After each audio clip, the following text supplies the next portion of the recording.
مكملين إن شاء الله مع ال secondary structure of proteins. طبعا احنا قبل شوية أنا صورت فيديو عن ال primary structure، إنه لازم تشوفون الفيديو الأول لأنه ما ينفع إنه نبلش بال secondary structure قبل أن نشوف ال primary structure. راح أخلي لكم رابط البلاي ليست أسفل بالدسكريبشن حتى تقدرون توصلون بسهولة لكل الفيديوهات المتعلقة بالبايوكيمستري. مبدئيا the polypeptide bone the polypeptide backbone doesn't assume a random three-dimensional structure. هنا شنو قصده بيها؟ قصده انه احنا طبعا تحدثنا على primary structure وقلنا انه كل امينو اسيد يعرف مكانه، او خلينا نقول محدد مكانه بدقة، بحيث انه البرايمري ستراكشر طبعا دزيت فيديو انا قبل شوية على قناة ستدي شانل، فيديو يوضح شلون تصير العملية، وراح احاول القى فيديو يكون افضل من هاي الناحية حتى تشوفون شلون قاعد يصير العملية بشكل ادق. فاللي يصير شنو انه البرايمري ستراكشر يحدد بالضبط كم، يعني مثلا راح نشوف احنا السكندري ستراكشر راح نتعرف عليهن، ولكن هو يحدد بالضبط السكندري ستراكشر. طبعا عندنا several types of secondary structure، فهو البرايمري ستراكشر يحدد بالضبط كم نوع مثلا من الالفا هيلكس، كم نوع من البيتا هيلكس، كم نوع من البيتا باند، وهكذا. فيحدد بالضبط، يحدد مواقعهن على البروتين، يحدد بشكل احترافي، خلينا نقول بشكل جدا دقيق. وهذا كله من شيء لينير. ومين جاي هذا الشيء؟ بسبب التجاذب اللي قاعد يصير ما بين الخلايا، ما بين الذرات، ما بين الذرات والجزيئات والمجاميع، يعني مال الباك بون اوف او مال البرايمري ستراكشر اوف بروتين، فيلتفن حول بعضهم بطريقة مثل ما قلت دقيقة، فيكونن شكل معين. هذا الشكل مثل المفتاح، مثل القفل والمفتاح. فهذا الشكل الثلاثي الابعاد يروح لمكان معين مثل المفتاح، يعني مثل المفتاح من يدخل بالقفل، فالبروتين يدخل ايضا بالقفل مالته، يدخل بالمكان نسميها سبستريت. فالانزيم والسبستريت مالته يعني مثل القفل والمفتاح. اوكي، المفتاح هو البروتين والسبستريت هو القفل، فيقعدون مع بعض حتى يفتح، حتى يشتغل، حتى يسوي الفانكشن مالته. فبهاي الطريقة فاللي يحدد كل هاي العملية هو البرايمري ستراكشر. لهذا السبب قلت لكم ضروري تشوفون البرايمري ستراكشر. هسه راح نتحدث على السكندري ستراكشر، انه احنا خلصنا سوينا البروتين، نسميها البروتين سينثيسيس، يعني تكوين البروتين، عملية تكوين البروتين اللي تصير باستخدام الريبوسوم، واللي تصير يعني كلها نسميها عملية الجين اكسبريشن. وهذا الشيء انا شرحت عنه شيء لمحة بسيطة عنه. فالآن راح نعرف شلون الخطوة الثانية بعد أن سويت أنا اللينير ستراكشر اللي هو البرايمري ستراكشر، راح نعرف بعدين الفاردر ستراكشر اوف بروتين شو راح يصير بيهن. فهذا كل اللي قاعد يوضحه انه هي ما تتخذ شكل ثلاثي الابعاد بشكل عشوائي، وانما شكل دقيق تماما. طيب، but instead generally forms regular arrangements of amino acids that are located near to each other in the linear sequence. طبعا انا شرحت هذا الشيء، قلت انه هنا يقتربن من بعض، ويعني بدل ان يكون لينير راح يكون هيك شكل متكتل، يتكتل، فيصير شكله جدا دقيق، ويصير بالشكل المطلوب حتى يؤدي الوظيفة مالته. طيب، these arrangements are termed the secondary structure of the polypeptide. طبعا راح نتعرف هسه السكندري structure بالضبط من هو. عندنا امثلة عن السكندري ستراكشر. طبعا احنا ما راح ندرس كل السكندري ستراكشر الموجود عن البروتين، طبعا اكو يعني سكندري ستراكشر ثانيات احنا ما راح ندرسهن لانها تعتبر دراسة متقدمة، وايضا احنا راح ندرس فقط الاساسيات حتى نفهم ونتصور شلون قاعدة تصير العملية. اما انواع ثانية من السكندري ستراكشر فما راح ندرسهم، هن غالبا يكونن كومبينيشن ما بين مثلا ما بين الالفا هيلكس مثلا هنا الالفا هيلكس والبتا شيت، فيصير كومبينيشن، يعني يصير اثنين الفا هيلكس مع اثنين بتا شيت، فيصير بطريقة معينة طبعا بترتيب معين، فتصنع شيء نسميه سوبر سكندري ستراكشر. فراح نتعرف على هذا الشيء، على السوبر سكندري ستراكشر ان شاء الله خلال هاي المحاضرة، ولكن اكو سكندري ستراكشر ثانيات احنا ما راح نتعرف عليهن لانه تعتبر دراسة متقدمة واحنا قاعد ندرس بيسك. طيب the alpha helix, beta sheet and beta band or beta turn are examples of secondary structures frequently encountered in proteins. encountered يعني تتضمن أو تواجه أو تكون موجودة، يعني احنا نواجهها بالبروتينز بشكل يعني ذني خلينا نقول الكومن، ذني أكثر شيء كومن موجودات بالبروتين. طيب الألفا هيلكس، نبلش بالألفا هيلكس. هيلكس بشكل عام معناته حلزوني أو هذا الشكل، يعني يكون بهاي الطريقة، هذا يعني قاعد يدور. طبعا هذا خل بس هيك نتصور شلون هذا قاعد يصير. هاي لو نلاحظ هاي الباك بون، هاي هسه هاي اللي قاعد أشر، خلي أجيب شو اسمه هذا يكون أفضل. هذا بهاي الطريقة، إنه هسه هاي مكان اللي قاعد يمشي بيها البوينتر هي أو الخط، هو هذا يعتبر يعني هذا الهيلكس بهاي الطريقة، فهذا نسميه هيلكس يعني. اوكي هاي نقطة. النقطة الثانية احنا هذا قاعد يفتر طبعا هو يفتر هيجي، يفتر برايت هاندد، يعني يفتر باتجاه اليد اليمنى، يعني خلي ايدك اليمنى وفرها، ففرها بجهة اليمين بهاي الطريقة، قاعد يفتر، قاعد يبرم، قالوا اللبنانيين قاعد يبرم، يعني قاعد يصير برمة هيك شيء. اوكي فهاي الطريقة اللي قاعد يتكون بيها، وهاي الطريقة اللي هو متكون بيها بهاي الطريقة اتصوره. طبعا هذا لو شفته يعني من فوق من هنا، اذا اني من هنا انظر هيك، طبعا يسموها هيك، يسووها انه انا قاعد انظر من هنا، يعني هاي عيوني اوكي وانا قاعد انظر منه، فاشوف انه يفتر بشكل يعني بهاي الطريقة. اوكي بهاي الطريقة. طيب الان بعد عندنا هذا اخذنا كمقدمة عن الالفا هيلكس لانه شيء جدا مهم. Several different polypeptide helices are found in nature, but the alpha helix is the most common.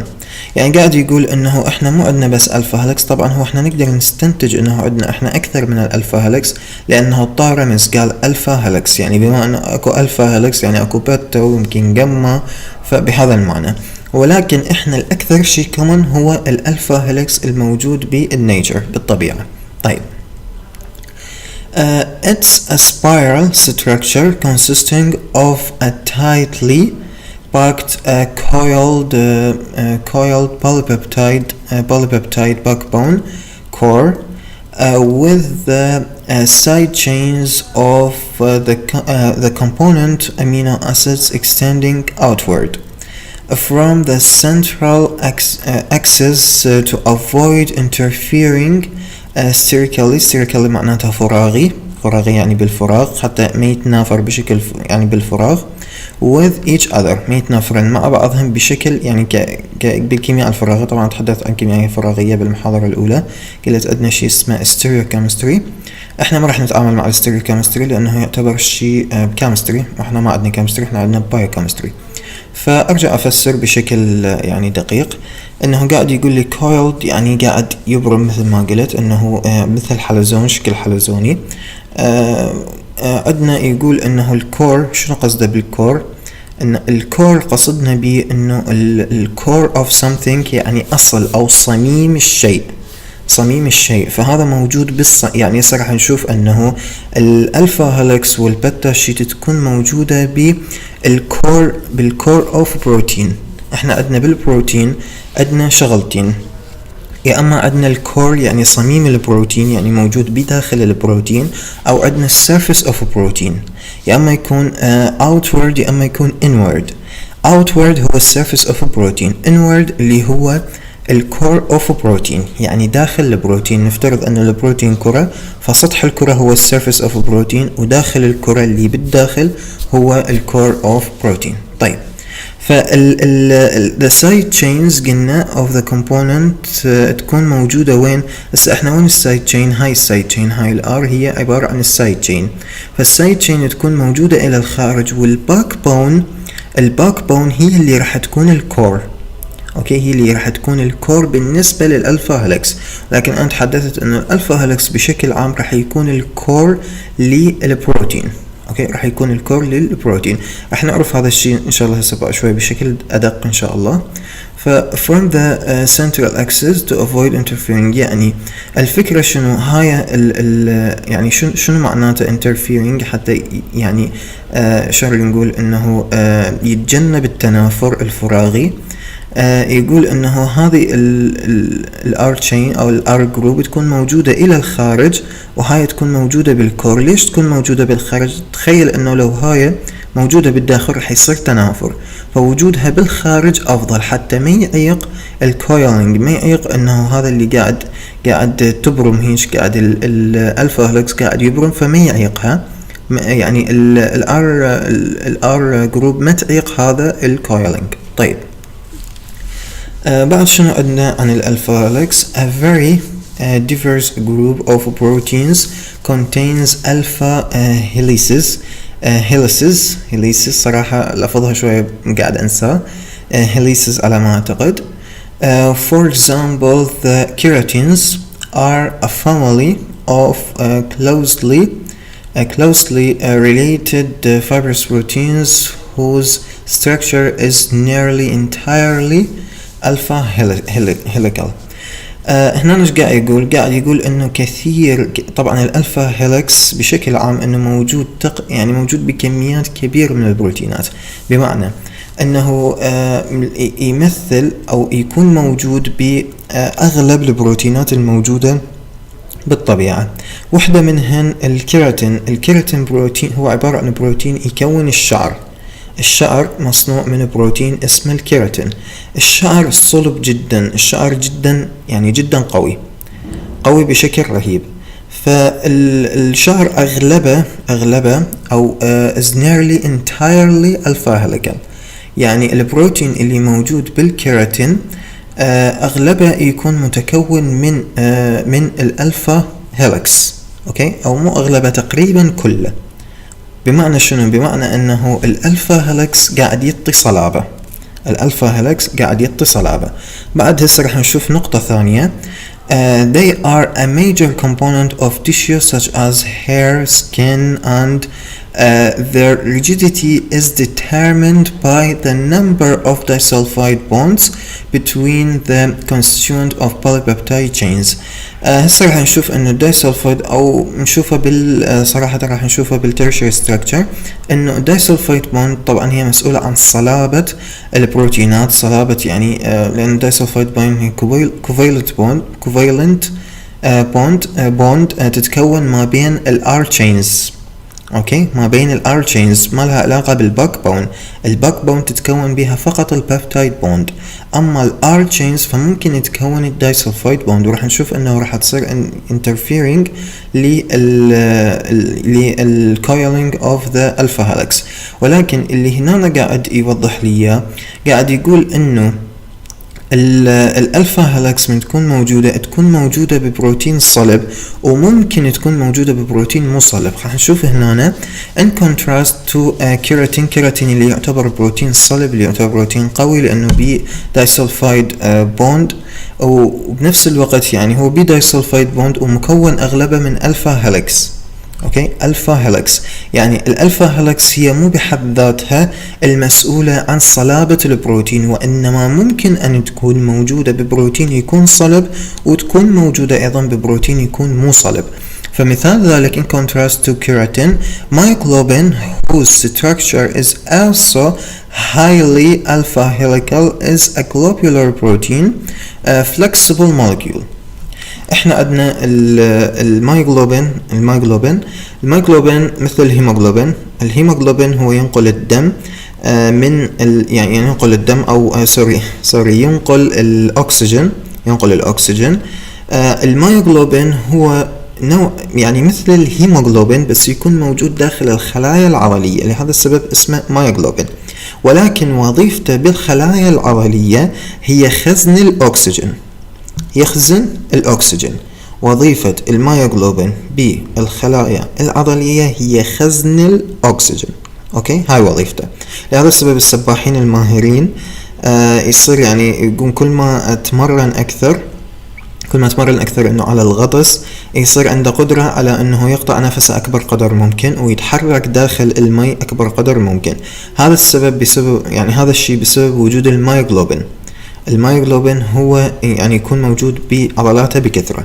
احنا طبعا هذا خرج عن الموضوع الأساسي. احنا موضوعنا الأساسي انه الألفا هيلكس ممكن يكون موجود ببروتينات تكون صلبة مثل الهير، مثل الشعر، اللي هو بروتين الكيراتين. اوكي، كيراتين بروتين، ويكون مدعم بالدايسلفايد بوند. اوكي، وممكن يكون موجود بجلوبولار بروتين، يكون هذا البروتين فلكسبل، يعني يكون بروتين مرن. ممكن يكون الألفا هيلكس موجود ببروتين مرن، ممكن يكون موجود ببروتين صلب، ما يمنع وجوده بأي أنواع من أنواع البروتينات. هذا كل اللي قاعد يحاول يوصل لي فقط. طيب، الهيدروجين بوند an alpha helix is stabilized by extensive hydrogen bond between the peptide bond, carbonyl oxygens and amide hydrogens that are part of polypeptide backbone. طيب، شنو قصده هنا؟ الكربونيل أكسجين. وين هالكربونيل أكسجين؟ هاي الكربونيل أكسجين. طيب، and amide hydrogen، ذرة الهيدروجين الموجودة بالأميد جروب اللي هي هاي. فهاي الهيدروجين وهاي الأكسجين قاعد يكون آصرة تساهمية. هاي الآصرة هيدروجينية، هيدروجين بوند. هاي الهيدروجين بوند دائما تكون perpendicular على الباك بون. لو نلاحظ هاي وين متجهة إلى هنا، متجهة بهاي الطريقة. أوكي، وهاي الباك بون بهاي الطريقة. فصارت شنو؟ صارت، خلنا نقسمها أفضل. هاي هنا تكون ممكن يجيبها كمعلومة، يعني انه هاي هاي مو perpendicular، بس هي الفكرة انه لازم تكون perpendicular بهاي الطريقة. فهاي الهيدروجين بوند، هاي هيدروجين بوند، وهاي هيدروجين بوند، هي تتكون ما بين الهيدروجين او الاميد الهيدروجين مال اميد جروب، هاي اللي هنا الان تيرمينال. اوكي، فتتكون ما بين هاي وما بين الاكسجين اوف ذا كربونيل اكسجين، يعني الاكسجين مال الكربوكسيل جروب. اوكي، اللي موجوده بالسي تيرمينال بهاي الطريقه. طيب، بعد اكو نقطه ثانيه هسه راح نتعرف عليها، اللي هي the hydrogen bond extend up and are parallel to the spiral from the carbonyl oxygen of one peptide bond to the amide group of a peptide linkage for residues ahead in the polypeptide. هنا مصطلح for شنو معناتها؟ معناتها هاي الاميد جروب تكون هيدروجين بوند مع الكربونيل اكسجين of the carboxyl group. يعني هذا واحد، يعني تتجاوز أربع ريزيديوز، 4 أمينو أسيد مشتركات بالبروتين، فنسميهن ريزيديوز. تتجاوز 4 حتى تندمج هنا. شنو معناته هذا الكلام؟ يعني خلينا نكتب حتى يكون معناه أوضح. هذا رقم الريزيديو 1، رقمه 1، يعني عدده 1. هذا 1، 2 مثلا، هيج 3. طبعا انا ما قاعد بشكل دقيق، بس يعني حتى اوضح لكم الفكرة. وصلنا ل4. اوكي، فالواحد مع 4. نجي بعدين هذا مو 1 2 3 4، بعدين 4 5 بهاي الطريقة، 6 7 مثلا 8. اوكي، فيكون هذا مع نفس هذا اللي هو كان اصلا مدموج، فيكون 4 مع 8 بهاي الطريقة. ف1 مع 4 و4 مع 5 و2 مع 5 و3 مع 6 و4 مع 8 و5 مع 9، وهكذا. بهاي الطريقة يكون الهيدروجين بوند. اوكي، ويكون دائما perpendicular على اليمين على الباك بون اللي هي هاي الباك بون اللي هي هاي قاعد تكون سبايرال بهاي الطريقة. اوكي، اللي لازم نفهمه انه، او اللي احب اشير الى انه يتكون هيدروجين بوند حتى يقوم بعملية الستابلايزنج او ستابلايزيشن للألفا هيلكس بكميات رهيبة. نتخيل انه كل امينو اسيد يكون هيدروجين بوند مع امينو اسيد ثاني، وهكذا، ونفس الامينو اسيد ايضا يكون هيدروجين بوند مع الامينو اسيد معين بهاي الطريقة، بحيث انه كل امينو اسيد يكون مثلا فد 2 هيدروجين بوند. فتخيل انه صح الهيدروجين بوند ضعيفة، يعني اضعف ب20 مرة من الكوفالنت بوند، ولكن يعني بسبب انه كمية كبيرة من الهيدروجين بوند راح تتكون، فهاي راح تمكن الهيدروجين او تمكن الالفا هيلكس من يكون صلب، والدرجة انه يكون يعني الالفا هيلكس يكون موجود بالشعر، فيعني يصير عنده صلابة، يكسب الى ثبات، مو صلابة، يعني يكون ثابت، ستراكشره يبقى محافظ على شكل السبايرال او شكل الهيلكس بهذا المعنى. طيب هسه عندنا الامينو اسيد ذات ديسترب اللي تزعج او تقطع الالفا هيلكس، راح نتعرف عليهن اللي هن برولين. برولين هو عبارة عن non-polar amino acid. البرولين تعرفنا بميزة خاصة اللي هو يكون secondary amino group، secondary amino يعني ذرة النيتروجين تكون secondary مو تكون primary. تعرفنا على هذا الشيء بالمحاضرة الأولى عن الأمينو أسيد، بالكلاسيفيكيشن أوف أمينو أسيد. تعرفنا على برولين، أخذناه بشكل موضوع يعني منفصل وحده، وتعرفنا عليه وقعدنا شربنا قهوة مع بعض بذاك الوقت يعني، وكان البرولين جدا لطيف. طيب disturbs an alpha helix. disturb شنو معناته؟ يعني تقطع. هسه راح نشوف شلون. because its secondary amino group is not geometrically compatible، يعني ما متوافقة يعني بشكل فراغي. يعني احنا قلنا انه الار تشينز تكون من تكون الالفا هيلكس، الباك بون تكون بالكور اوف ذا الفا هيلكس، والالفا هيلكس اصلا كله يكون بالكور اوف ذا بروتين. ولكن بما يخص الالفا هيلكس بس، الالفا هيلكس يكون الباك بون بالكور مال الالفا هيلكس. اوكي، ويكون الار جروب بالسيرفيس اوف ذا الفا هيلكس، يعني الى الخارج، outward الى الخارج. اوكي، بينما البرولين ما تقدر الار جروب ما تقدر تخرج من الباك بون. ليش؟ لانه هي اصلا ترجع تكون هيدروجين بوند، او اعتقد كوفالنت بوند، ما متاكد صراحه بالضبط، اعتقد كوفالنت بوند. البرولين يكون كوفالنت، يعني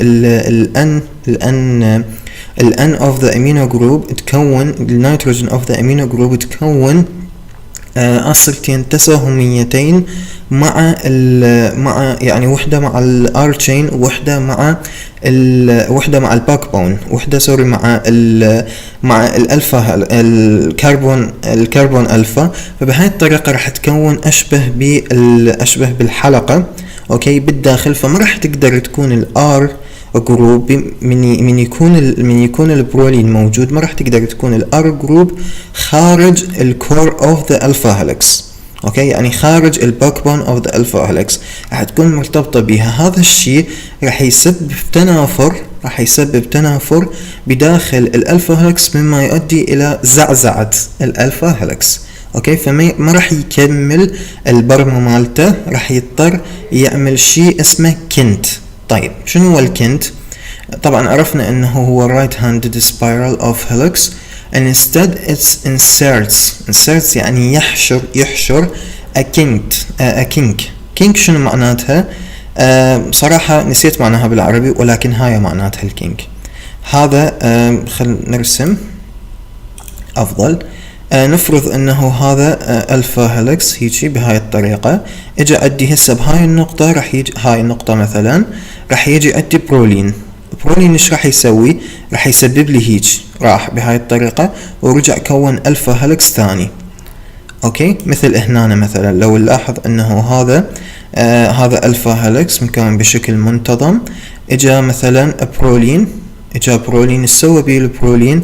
اقف هيج بهاي الطريقة ورجع هو كمل وهكذا. هذا هنا راح يسبب برولين. هسه راح نتعرف على البتا باند، فراح يكون نوع ثاني من انواع البرايمري السكندري ستراكشر بهاي الطريقة، فراح يسبب مقاطعة، راح يقاطع اندماج الالفا هيلكس، انه هو قاعد يبرم ومستمتع بالموضوع، هو يجي قاطع فيكون شيء نسميه كنت.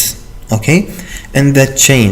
طيب which interferes with the smooth helical structure، اللي هو هذا smooth، كان smooth ولطيف ويعني خوش الفا هيلكس، وبعدين هذا اجى قطع اللي هي. طيب بهاي الطريقة فنرجع نكمل محاضرتنا اللي هو large numbers of charged amino acid for example glutamate. يعني اكو كمية من الامينو اسيد اللي منهن الجلوتاميت والاسبرتيت والهيستidine لايسين and arginine also disrupt تقاطع تزعج the helix. طبعا احنا موضوعنا قاعد نحكي عن شنو؟ قاعد نحكي عن الامينو اسيد اللي تعمل disrupt للالفا هيلكس. وحده منهن البرولين، ووحده منهن الجلوتاميت والاسبرتيت والهيستidine لايسين and arginine. اوكي the helix by forming، يعني هي راح تقاطع الهيلكس by forming ionic bond or by electrostatically repelling each other. يعني من تكون موجودة ايضا راح تقاطع مثلها مثل البرولين، راح تقاطع وتكون هاي الكينك راح تكون الكينك. اوكي ليش راح تكون الكينك؟ يا اما راح تتنافر مثلا وجود اللايسين والهيستidine اللي هن اثنيناتهن بيسك، اثنيناتهن يحملن شحنة سالب على ما اعتقد او موجب، نسيت صراحة، ولكن اثنيناتهن بيسك، فراح يتنافرن عن بعضهن. او يكون موجود الجلوتاميت او الاسبرتيت مع مثلا اللايسين، فرح يكون ايونيك بوند، واللي يؤدي الى شنو؟ الى ايضا راح يعقف الالفا هيلكس بهاي الطريقة. شوفوا هاي الحركة هسه راح يروح. طيب راح الحمد لله اجانا هذا. Finally amino acids with bulky side chains such as تريبتوفان نوع من انواع الامينو اسيد يكون عنده السايد تشين موجود بها، يعني كبيرة، السايد تشين تكون كبيرة. or amino acids such as valine or isoleucine that branched at the beta carbon. احنا حكينا عن الالفا كربون وقلنا الالفا كربون هي الموجودة بالجنرال ستراكشر اوف امينو اسيد. عندنا الفا كربون، البتا كربون هي اول ذرة كربون من الار تشين، من السايد تشين، فنسميها البتا كربون. the first carbon in the R group next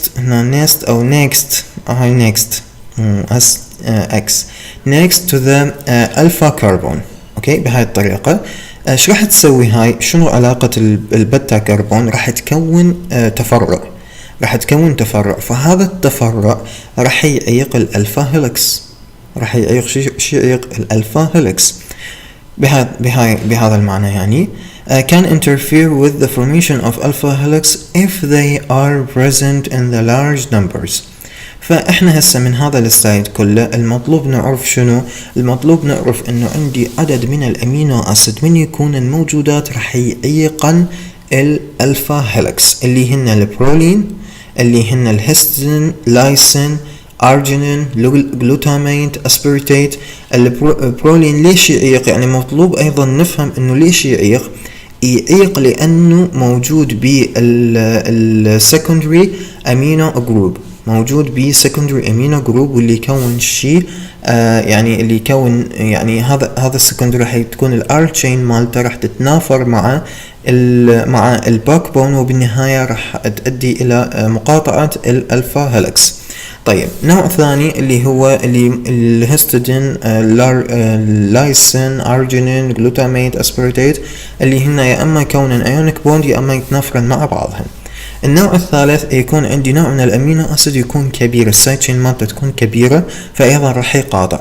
نوع ثالث، نوع رابع اعتقد، رابع طبعا صار انه يكون الفالين والايزولوسين، لان يكون بهن تفرع بالبتا كربون، والبتا كربون هي اول ذرة كربون من السايد تشين. هذا كل المطلوب نعرفه من هذا السلايد.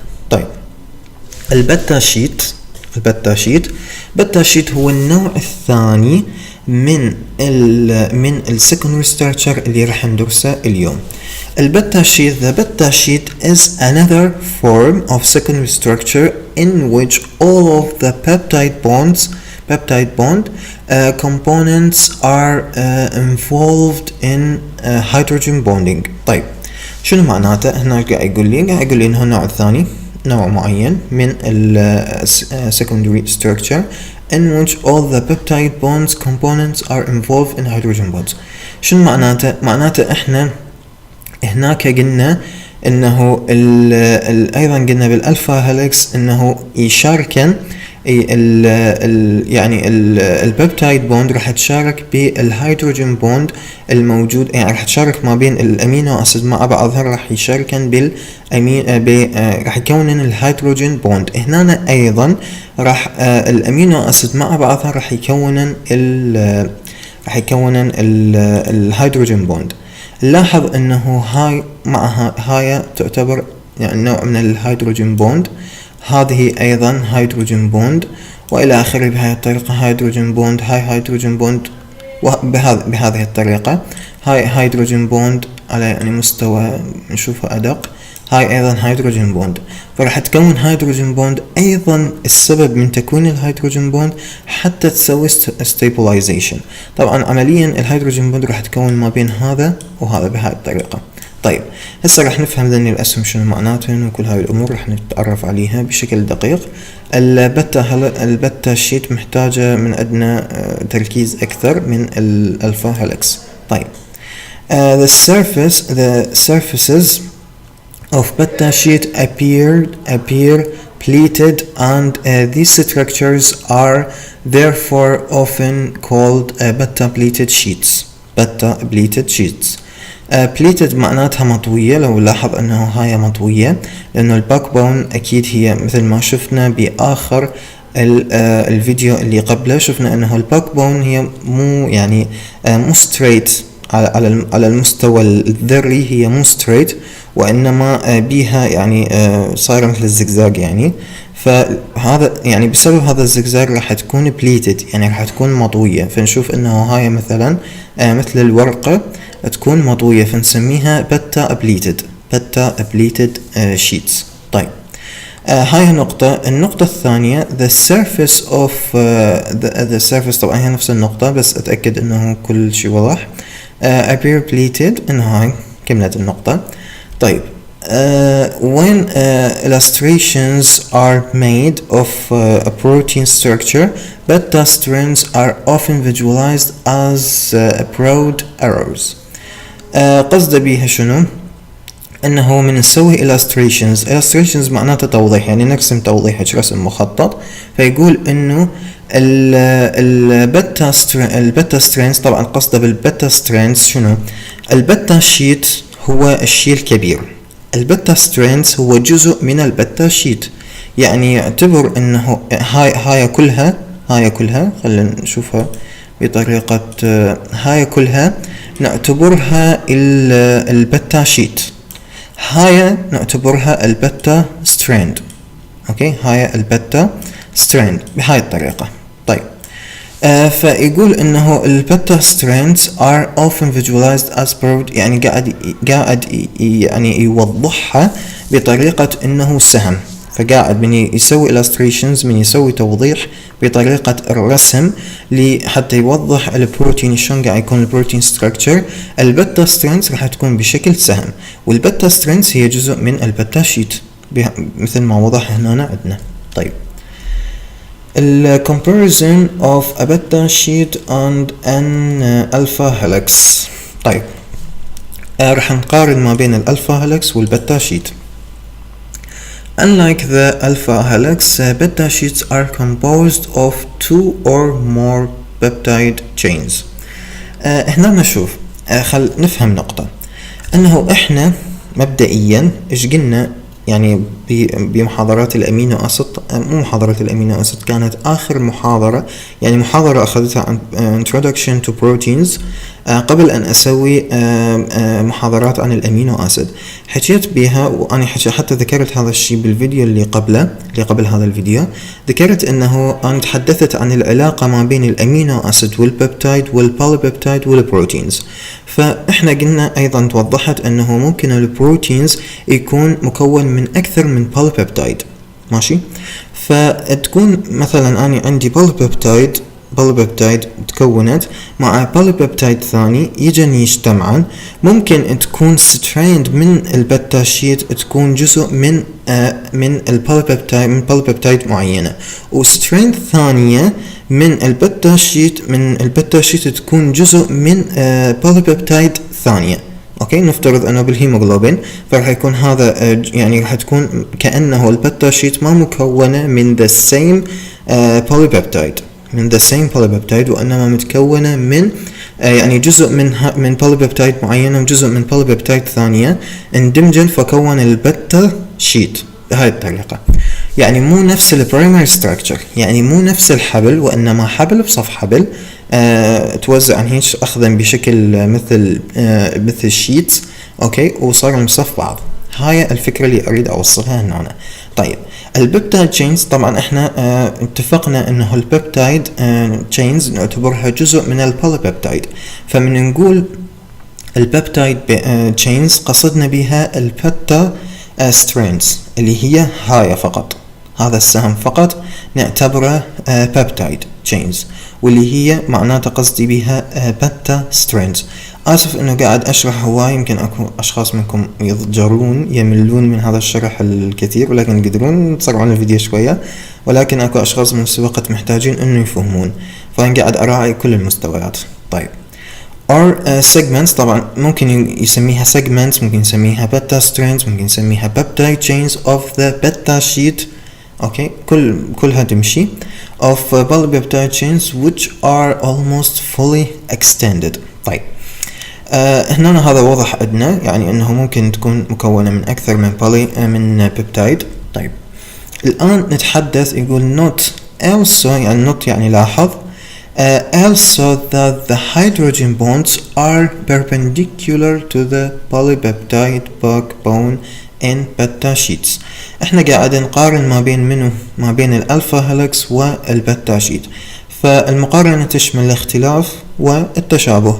التشابه انه الهيدروجين بوند تكون بالالفا هيلكس عمودية على الباك بون، وايضا بالبتا شيت تكون عمودية على الباك بون. هكا مقارنة، كشي تشابه. هنا اخذنا اختلاف، قلنا انه الالفا هيلكس، يعني لو نلاحظ الالفا هيلكس تتكون من نفس البوليبيبتايد، من بيبتايد وحده.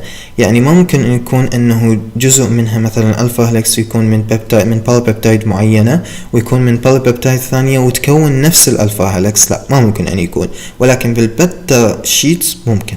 طيب البارالل اند انتي بارالل، طبعا هاي هنا نقطة مهمة، هواي اكو طلاب يعني شفتهم انه سئلوا عنها. البارالل اند انتي بارالل شيتس. طيب a beta sheet can be formed from 2 or more separate polypeptide chains، هذا شرحناه قبل شوية، or segments of polypeptide chains اللي هي البيبتايد. مثلا segment يعني معناته جزء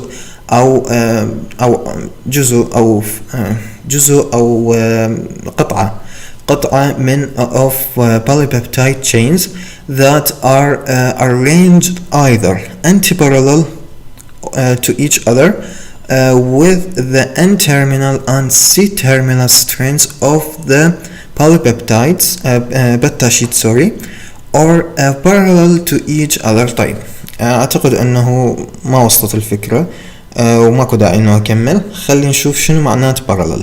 احنا تعرفنا على هذا الكلام، تعرفنا عليه انه يقول ممكن البتا شيت تتكون من اكثر من بوليبيبتايد وحده. هاي تعرفنا عليه. هسه نتعرف شنو البارالل والانتي بارالل. نلاحظ انه هاي هيك يعني نراجع معلوماتنا وبنفس الوقت نستخدمها.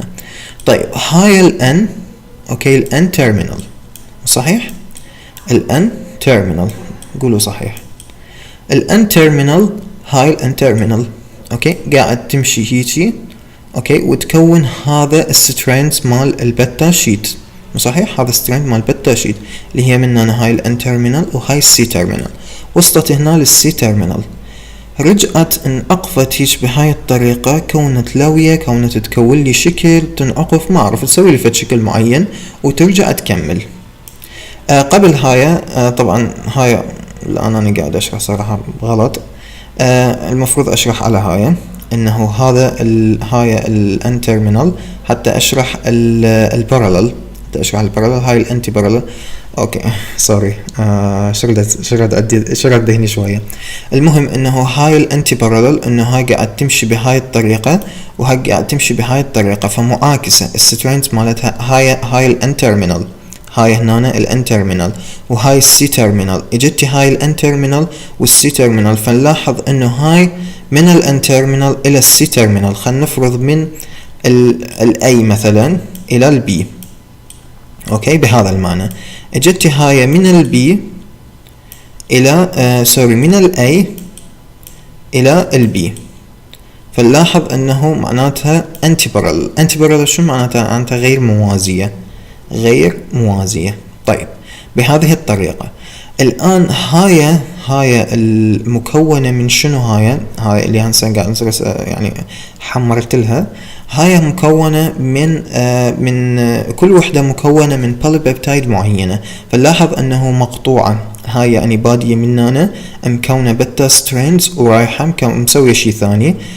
جاي هاي ايضا مننا، يعني جاي هي اصلا مسوي شي معين وجدتي كونت هاي البتا ستريندز اللي تكون انتي بارالل لهاي اوكي وراحت كونت شي ثاني. فهذا هسه هذا تو ستريندز صار عندي شنو نسميه هذا تو ستريندز اوكي. هذا اسميه بتا شيت. اسميه شنو؟ اسميه بتا شيت ولكن انتي بارالل. ليش انتي بارالل؟ لانه هاي الان تيرمينال هنا ان تيرمينال وهنا سي تيرمينال، هنا سي تيرمينال وهنا ان تيرمينال، فمو مو موازية، مو بنفس الاتجاه. هاي انتهى. طيب البارالل شنو معناتها؟ البارالل تكون عكس هاي بنفس الاتجاه. فنلاحظ انه اجينا هذا من الان تيرمينال اخذت هذا السترينز اللي يكون بهذا الاتجاه وراح اقف هيك بهاي الطريقة، انعقف وراح يعني سواله اخذ له فرة ورجع ايضا كمل بنفس الاتجاه، وراح ايضا انعقف واخذ فرة هيك بهاي الطريقة ورجع كون ايضا بنفس الاتجاه بهاي الطريقة. فنيجي احنا ناخذ هذا نسميه بتا شيت، تكون هاي عندي الان تيرمينال وهاي الان تيرمينال وهاي الان تيرمينال كلهن بارالل يعني موازيات. ونيجي هاي السي تيرمينال وهاي السي تيرمينال وهاي السي تيرمينال ايضا موازيات. فشي يقول هنا with all the n termini of the beta strands together. termini طبعا terminus معناتها نهاية. termini مثل النيوكليوس معناتها نواة nuclei معناتها أنوية، فهاي معناتها نهايات اوكي. n termini معناتها نهايات كجمع يعني جمع مفرد.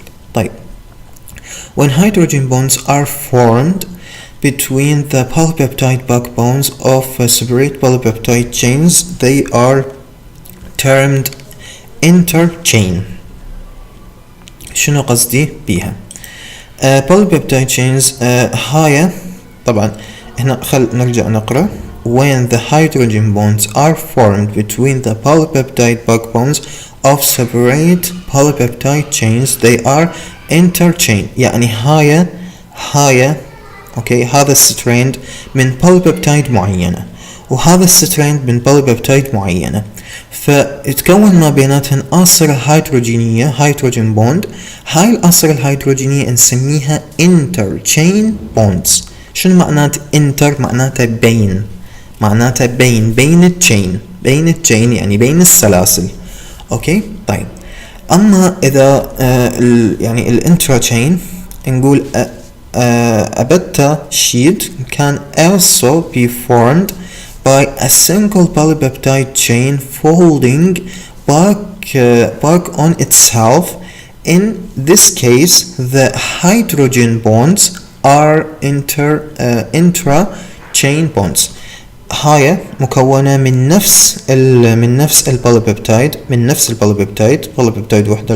لو لاحظنا يعني طبعا سويتها حمراء بس انتو يعني مركزين وياي. فهاي الآصر الهيدروجيني اللي راح تكون ما بين ذني السترينز شو اسميها؟ انترا تشين. نفس فكرة انه انترسيلولر وانتراسيلولر. انترسيلولر بين الخلايا، انتراسيلولر معناته داخل الخلية. طيب هاي كل الفكرة. البيتا بينز طبعا ما اعرف احنا وصلنا لاي سلايد، بس هو البيتا بينز هو اخر ستراكشر من السكندري ستراكشر. البيتا بينز او يسمى ايضا الريفيرس تيرن. ريفيرس هاي هنا ماكو فاصلة ما بيناتهن. فالريفيرس تيرنز يعني ريفيرس يعني ريفيرس معناتها عكسي، وتيرن معناتها لفة، فلفة عكسية يرجع يلتف. اوكي او نسميه بيتا تيرنز. طيب هسه رح نعرف شنو قصدنا بهذا الشيء. Beta bands reverse the direction of a polypeptide chain, helping it form a compact globular shape. compact globular shape شنو معناته؟ يعني خل هيك نفهمها هنا. نيجي هذا اجى مشى بهاي الطريقة، اوكي، وكون هذه الستراند، ورجع بعدين هاي الرجوعة مالته، هاي يعني هذا القطعة، هاي القطعة اللي بالاسود اللي صايرة جوا السهم، هاي هي البيتا بينز. فالبيتا بينز هي عبارة عن شيء يكون ما بين السكندري ستراكشر. فايضا هسه راح نشوف بعد شوية. انا ما خلص الصورة هنا، وهاي نقطة يعني سأخلي نقرأ ونشوف حتى أوضح لكم الرسم أكثر. from complex. فالمهم إنه هذا الشيء إنه يخليها ترجع، يعني نفرض يعني كفرضية لو ما عندي بيتا بينز شنو معناتها هاي راح تكون هيجي وراح تطلع لي قدام. أوكي تطلع لي قدام لما تقدر تسوي تيرن، لأنه ماكو شيء اسمه بيتا بينز. اوكي راح تظل تطلع لي قدام. فبالنهايه ما راح يتكون عندي السكندري ستراكشر. راح يكون يعني ما راح يكون شكله جلوبولار، ما راح يتكعور البروتين، وانما راح يصير بشكل يعني بشكل لينير، يعني ما راح نقدر نجمعه. فالبيتا بينز شيء جدا مهم تكون ما بين باقي السكندري ستراكشر، وهي ايضا تعتبر سكندري ستراكشر بحد ذاتها. طيب they are usually found on the surface of protein molecules and often include charged residues. شنو معناته؟ تذكرون قلنا البرولين والهستidine والارجينين واللايسين والجلوتاميت والاسبرتيت والاسبرتيت، ذني اللي يسوون interruption او يسوون disrupt للكويلينج اوف ذا الفا هيلكس. من حكينا عن شنو الاشياء اللي تقاطع تكوين السكندري ستراكشر اللي هو الالفا هيلكس او حتى الالفا هيلكس. احنا حكينا عن الالفا هيلكس. فذني اللي يقاطعان هن نفسهن يكون هاي الكنت اللي حكينا عنها، الكينج سوري. هاي الكينج هي عبارة عن بيتا بينز. اوكي هاي الكينج هي عبارة عن بيتا بينز. طيب هاي البيتا بينز قلنا تكون على السطح of the protein. فبالكور of the protein يكون عندي الفا هيلكس، يكون عندي بيتا شيتس، ويكون عندي ايضا شيء راح نشوف اسمه سوبر سوبر سكندري ستراكشر راح نتعرف عليه سبع شوية. فذني يكون وين موجودات كل هندني الأشياء الثقيلة تكون موجودة بالكور اوف ذا بروتين، ولكن الأشياء الخفيفة مثل البيتا بنز تكون على السيرفيس اوف ذا بروتين. واللي ما فهم شنو معنات كور اوف ذا بروتين أو سيرفيس اوف ذا بروتين يقدر يسألني أوضح له بعد أكثر. واللي يحب يصبر فإنه راح نتعامل مع الجلوبولار بروتين. الشابتر الثالث راح يكون جلوبولار بروتين إن شاء الله. راح أقرأ وإن شاء الله راح أشرح لكم إياه. أنا ما قرأت قبل صراحة، ولكن قاعد أحاول أمشي مع الريفرنس بما يريد يعني من عندي، لأنه أكيد نظرة المؤلف مال الريفرنس أقوى من نظرتي وأعمق من نظرتي، فأريد أمشي وياه باللي قاعد يسويه. وإن شاء الله من نخلص الوحدة الأولى من ليفينج كود اللي هي عن البروتين وعن الإنزيمز بشكل عام، نروح إلى ماركس ميديكال بيسك بايوكيمستري. راح راح أقرأ إن شاء الله ونشوف شنو الاختلاف، شنو الإضافة اللي يضيفها علينا ماركس، وشنو الفرق ما بينه وبين ليفينج كود. وأيضا هو ضروري إنه نقرأ لأنه هو ميديكال، لكن هو اللي المفروض أصلا نقرأ، ولكن إحنا نأخذ بالبداية بيور بايوكيمستري حتى نقدر نفهم الأمور. يعني بماركس ما راح نقدر نفهمها بهاي البساطة هسه، لأنه شابتر واحد من ماركس يعني جدا كبير، يعني يمكن يشمل 3-4 شابترات من ليفينج كود. فليفينج كود أسهل حاليا علينا وعلي أنا هماتين أسهل، وأقدر أركز بيه على البايوكيمستري كبيور بايوكيمستري، بعدين أخذ شغلات أدفانسد بهاي الطريقة، يعني نوعا ما أقسم العمل بهاي المعنى. طيب سوري على هاي الشرود عن الموضوع، ولكن مجرد حتى ما تملون يعني، وأيضا حتى أقول لكم مخططات المستقبل. فاللي يريد نرجعه انه فهمنا انه البيتا بينز تكون على السيرفيس اوف ذا بروتين، والذني السكندري ستراكشر اللي هن الالفا هيلكس والبيتا شيت تكون موجود بالكور اوف ذا بروتينز. اوكي طيب وطبعا قلنا انه شنو اللي سببه، قلنا انه الذني الامينو اسيدز اللي يسوون disrupt الالفا هيلكس وحتى البيتا شيت يسوون disrupt، ويكون غالبا متكونات من charged residues. طيب نوت يعني لاحظ beta bands were given this name because they often connect successive strands of anti-parallel beta sheets. هذا حكيت قبل شوية، قلت انه ذني قلت انه هذا السترينز ترجع تنقف هاي العقفة هاي، شوف هاي الجوة، خل أشر عليها ولو انه الرسم راح يكون دقيق. هاي يعني هيك بشكل تقريبي انه هي هاي اللي بالاسود هي هاي عبارة عن البيتا بينز. هذا اللي قاعد يقوله بين الانتي بارالل او حتى البارالل، يعني حتى البارالل انه بهذا المعنى. فقاعد يكون طبعا خلينا نقرأ حتى نتأكد البارالل او انتي بارالل حتى ما اقول لكم شغلة غلط. Beta bands were given this name because they often connect successive strands of antiparallel. هو قايل الانتيبارالل بس هو المفروض حتى البارالل المفروض يعني لأنه يعني ما أقدر أعتبر هذا يعني الجوة هو عبارة جزء من البيتا شيت، ما أقدر أعتبره لأنه البيتا شيت من اسمها شيت إنه شيت هي، فالمفروض ما أقدر أعتبرها. فراح يعني حتى من نكون طبعا هذا أنا ماخذ نصا من الريفرنس حتى ما أكون خالفت الريفرنس، فرح يعني نعمم هذا الشيء فقط عن الانتي بارالل.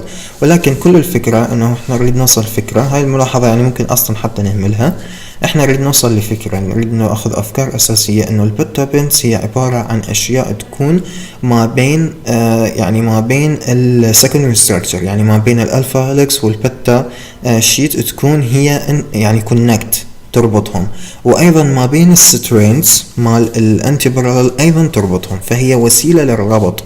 تكون هسه راح نشوف انها هي مكونة من 4 amino acid.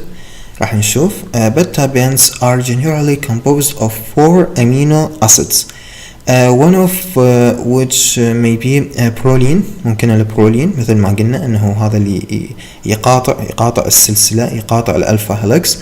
فالبرولين the amino acids that causes a kink in the polypeptide chains. الجلايسين اللي هو أصغر أمينو أسيد ايضا ممكن يسوي disruption disrupt، ما متأكد انه جماعة اسمها disruption ولا لا، بس ممكن يسوي disrupt ايضا للالفا هيلكس. Okay, the amino acids that are the smallest are groups is also frequently found in beta bands. آخر شي beta bands are stabilized by the formation of hydrogen and ionic bonds. بما معناه انه من يقول لي انه هي stabilized يعني يتم تثبيتها بالهيدروجين بوند، اوكي هاي ماكو مشكلة. ولكن من يقول لي الايونيك بوند يعني تخيل انه البتا بينز شقد هي قوية، شقد هي حاكمة الموضوع، شقد هي يعني مسيطرة على الموضوع، يعني بحيث انه مكونة فد شي متين. هم تقصد فد شي متين لانه هي قاعد يتم تثبيتها بالايونيك بوند، بينما الايونيك بوند حتى ما موجودة بالباك بون. الباك بون مكونة من يعني هنا الرابطة راح تكون حتى اقوى من الباك بون نفسها بهذا المعنى. طيب non-repetitive secondary structure، السكندري structure اللي تكون مو مكررة. طبعا خلنا ناخذ المكررة هي اصلا شنو. الالفا هيلكس يكون مكررة، وقاعد يحكي هذا الشيء سوري انا قاعد احكي قبل لا اقرا. approximately 1/2 of an average globular protein is organized into repetitive structures such as alpha helix and beta sheet. شنو قصده هنا؟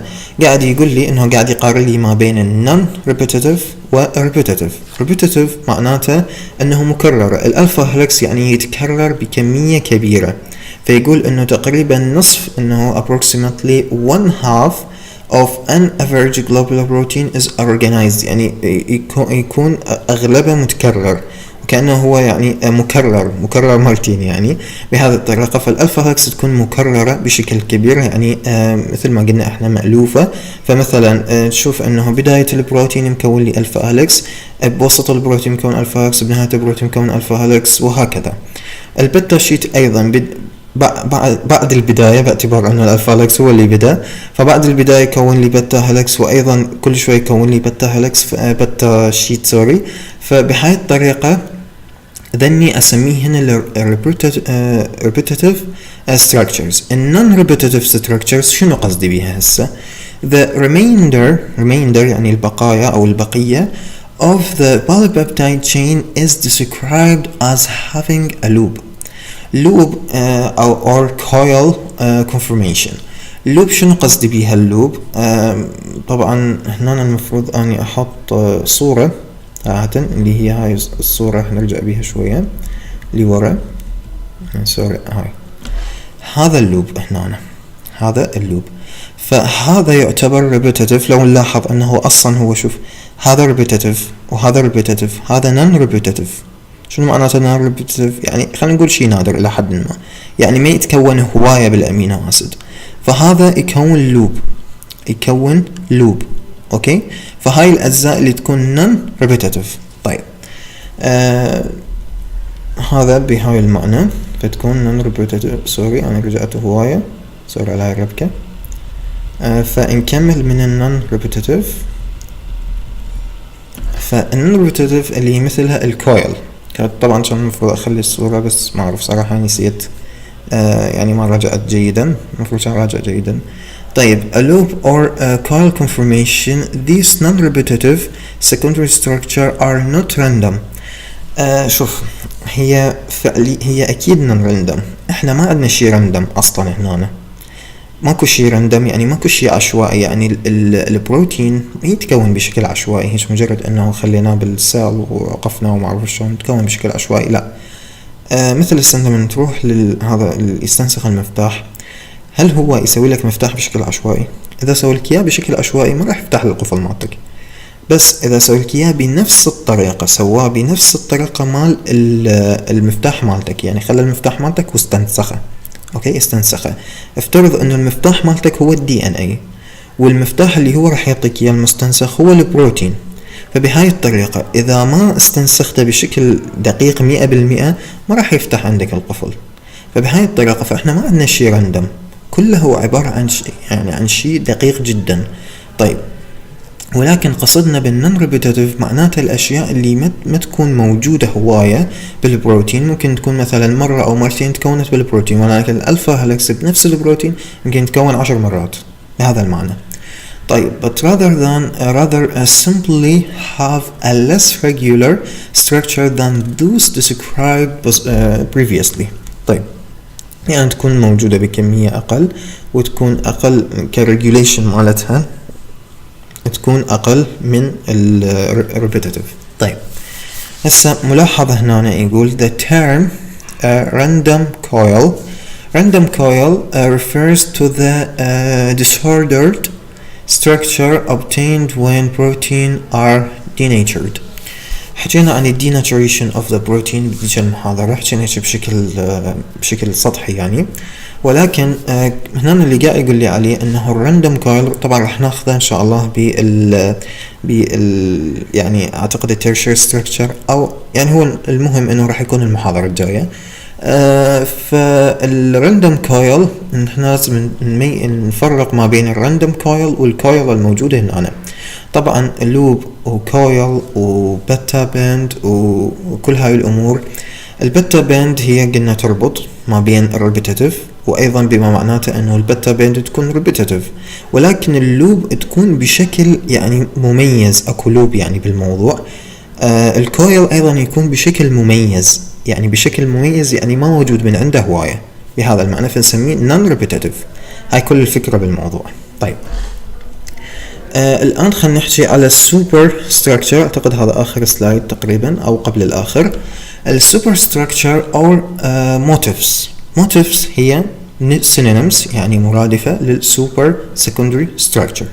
شنو السوبر سكندري ستراكشر؟ Globular proteins are constructed يعني تتكون by أو تتركب by combining يعني معناته اندماج أو التحام secondary structural elements اللي هي الألفا هيليسز والبيتا شيتس and coils.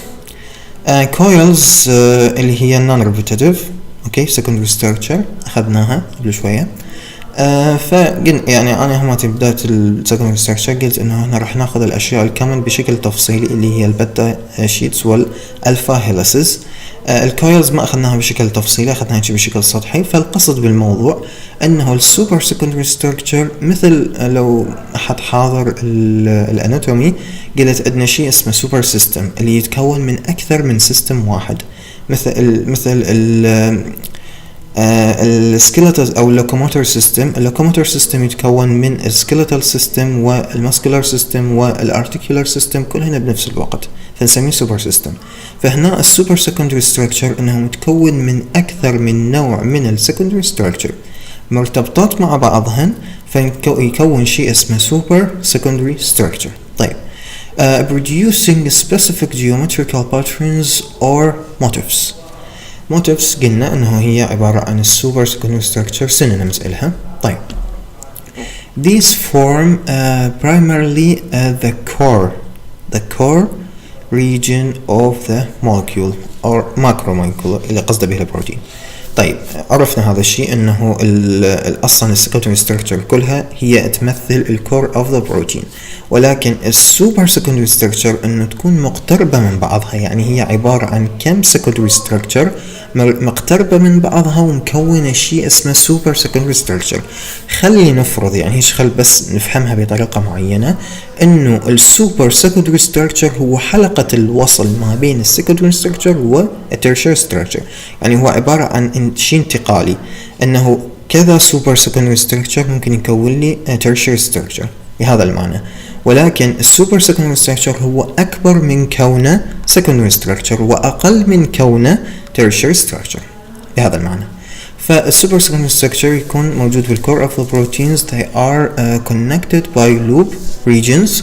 For example beta bands. loop region يعني loop region نوع من انواع البيتا bands at the surface of the proteins. خاف أنا ما ركزت عليها بالسلايد اللي قبله، ولكن اللوب يعني non-repetitive يعتبر نوع من أنواع البيتا بينز، بما معناته أنه البيتا بينز هي عبارة عن الشيء irregular يعني شيء ممكن يكون لوبس، ممكن يكون كويل، ممكن يكون كل شوية يعني يتغير. المهم انه البتا بنز هي عبارة عن حلقة وصل ما بين الالفا هيلكس والبتا شيت، او بين ال two strands of the anti-parallel beta sheets. اوكي، يعني خلينا نفهمها بهذه الطريقة. ولكن احنا يعني الغاية الآن من ال secondary structure او حتى ال primary structure انه نفهم ال general idea. العلم ما ينتهي بنقطة معينة، دائما العلم يسير بخط مستقيم الى الامام، واحنا نسير وياه بلكي نلحق بيه، بس ان شاء الله نلحق بيه يعني. فبمعنى انه هو احنا ما نلحق بيه القصد. فانه يعني مهما اخذنا معلومات اكو بعد معلومات اضافية احنا ما ندري بيها. بس راح نشوف ان شاء الله من روح الماركس، حاول اقرا ماركس بشكل تفصيلي اكثر، وما راح يكون محاضرات مثل هاي، يعني ما راح ارجع اعيدهن، لا، وانما راح افتح ماركس واركز فقط على الاشياء اللي اضافية، يعني ما راح يكون يعني راح يكون عبارة عن محاضرات هيك بسيطة، مجرد الاشياء الاضافية. فراح نشوف انه ايضا راح يضيف لنا فد شيء اضافي. وبهذا المعنى ان شاء الله احنا مستمرين بالدراسة، وان شاء الله مستمرين وحتى نوصل الى بروفيشناليزم، انه نعمل امورنا بطريقة احترافية وندرس بطريقة احترافية ان شاء الله، حتى نتعلم ندرس بطريقة احترافية ونعلم اللي يجون بعدنا يدرسون بطريقة احترافية، وبلكي نصير محترفين هنا ان شاء الله. طيب at the surface of طبعا قلنا انه البتا بنز تكون على السيرفيس والسوبر سيجنال ستراكشر يكون بالكور. طيب هذا شرحته كذا مرة. Supersecondary structures are usually produced by the close packing of side chains from adjacent secondary structural elements. Thus, for example, alpha helices and beta sheets that are adjacent in the amino acid sequence are also usually but not always adjacent in the final folded protein. طبعا هذا شرحته قبل، يعني نفسه هسه التاني بس بإنجليش، حكيته بالعربي ورجعت عدته بالإنجليش.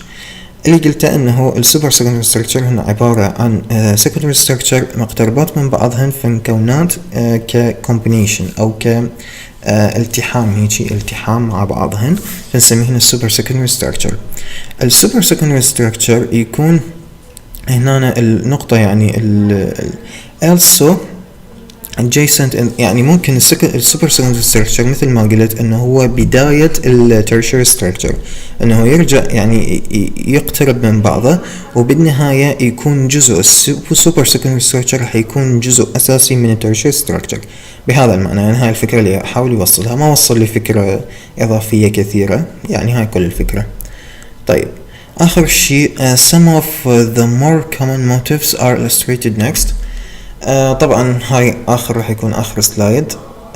هنا مجرد انه اوضح يعني هذا يعتبر سوبر سكندري ستراكشر، هذا يعتبر سوبر سكندري ستراكشر لانه متكون من الفا هيلكس مع لوب مع الفا هيلكس. فاللوب طبعا هو بتا باند، هذا مكون هذا مثلا ستراند اوف بتا شيت، ورجع كون الفا هيلكس وبعدين ستراند اوف بتا شيت، وهكذا. فصار كومبينيشن ما بين بتا شيت والفا هيلكس، لاحظ بتا الفا بتا يونت. هذا ايضا نسميه بتا ميندر، وهذا بتا بارل. فطبعا هذني اشكال من السوبر سكندري ستراكشر احنا يعني ما راح نحفظها طبعا، لانه ممكن يعني هذا مثلا هذا عبارة عن بتا شيت، ولكن متكون بطريقة انه هذا هيك جاي وجاي رايح هيك وجاي هيك ورايح هيك، فانه نعتبره كنوع من انواع البتا شيت ولكن more advanced. هذا ايضا هو عبارة عن بتا شيت ولكن مكون شيء مثل يعني مثل الحلقة اوكي من البتا شيت، فنسميه بارل. فبهذا المعنى يعني هاي اشكال من السوبر سكندري ستراكشر. طيب هنا طبعا هالصورة احنا اخذناها وفهمناها، ما عندنا بعد شيء نريد نقوله يعني ماكو شيء، بس انا صراحة حبيت اخليهن هيك حد بعض، يعني كل هنا اللي هاممني من الموضوع هي هاي، بس جبت ذني ما اعرف ليش جبتهن، لانه حبيت شكلهن انهن مجتمعات يعني مع بعض. انا حاب اجمع الاشياء والاشخاص، ما عندي مشكلة فاحب اجمعهم من بعض بشكلهم حلو. اسف على الاطاله والقصور. يعني كانت محاضره لطيفه على ما اعتقد.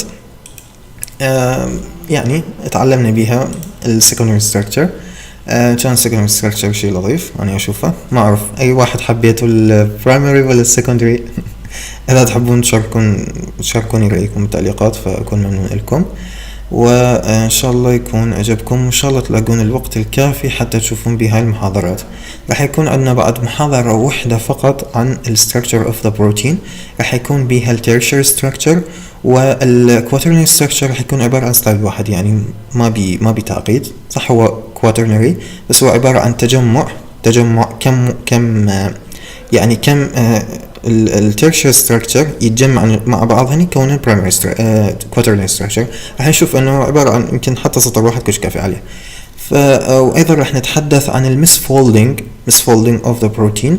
يعني من يصير مسفولدينج يعني يصير غلط يعني بطريقة معينة بحيث ما يصير فولدينج بطريقة صحيحة. ونتحدث عن اكو نوع من الامينو من البروتينز تكون مثل الفيروس يعني قاتلة، راح تسبب لنا امراض جدا خطيرة، امراض جدا شائعة، ولكن ما كنا راح نشوف هسه ان شاء الله. ما كنا متوقعين انه هاي راح تكون بسبب يعني بسبب يعني الامراض احنا نعرفها مثل اعتقد الزهايمر، ما متاكد، لكن مثل الزهايمر انه هو عباره عن مرض بسبب بروتين اللي هو برايون نسميه. راح نشوف هذا الشيء، ما راح احرق عليكم المحاضره، راح نشوف هذا الشيء ان شاء الله بالمحاضره الجايه.